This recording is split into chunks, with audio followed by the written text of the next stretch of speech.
Hello everybody, Ray Garner with Garner's Games here. I'm here to do a quick comic review of a new comic book this week. The Scarlet Witch, #1.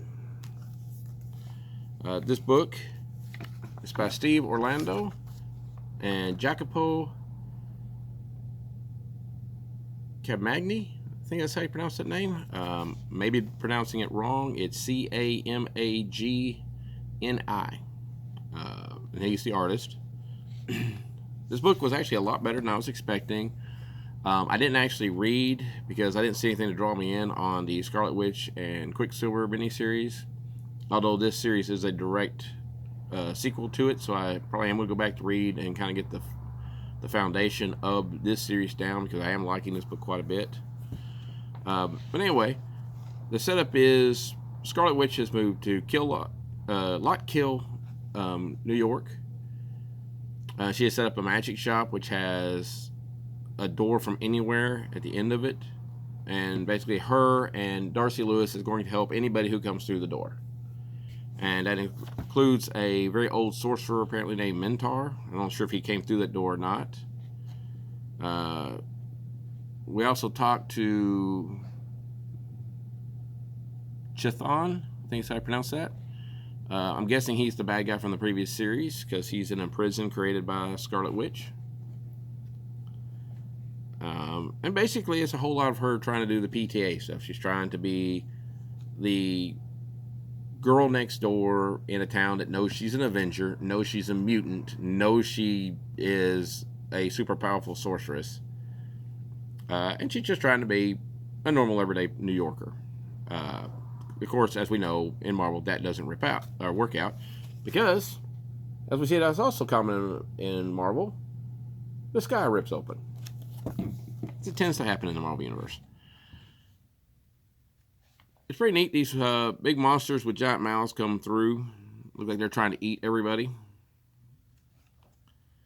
Scarlet Witch fights on, sends Darcy and Mentor to basically gather everybody up in her magic shop, which is warded, to try to protect them as she takes the fight to the critters.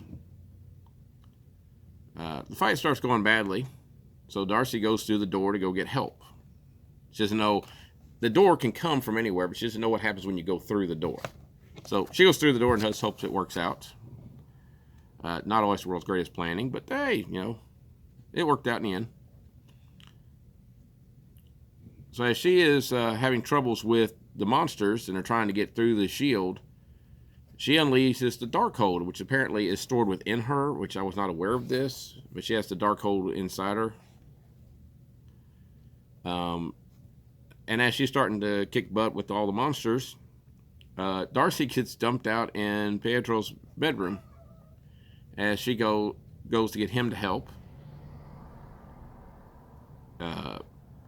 A new bad guy shows up, and I'm just going to kind of go with this because we don't know who she is, and Wanda apparently doesn't know who she is, and she asks for her name. She's like, which one?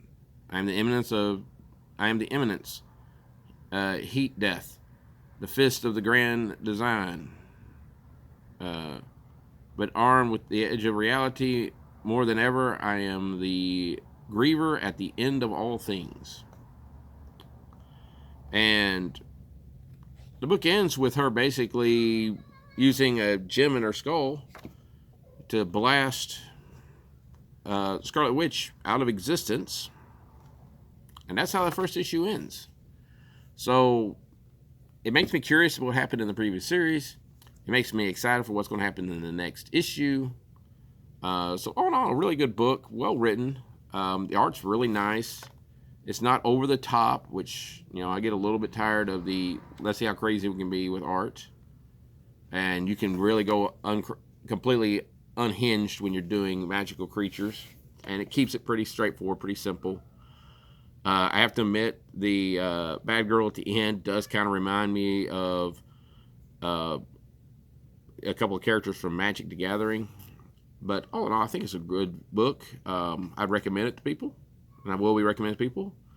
I hope you like this review. Hope you check out the book. Let me know what you think. As always, like, share, and subscribe. And I'll see you next week.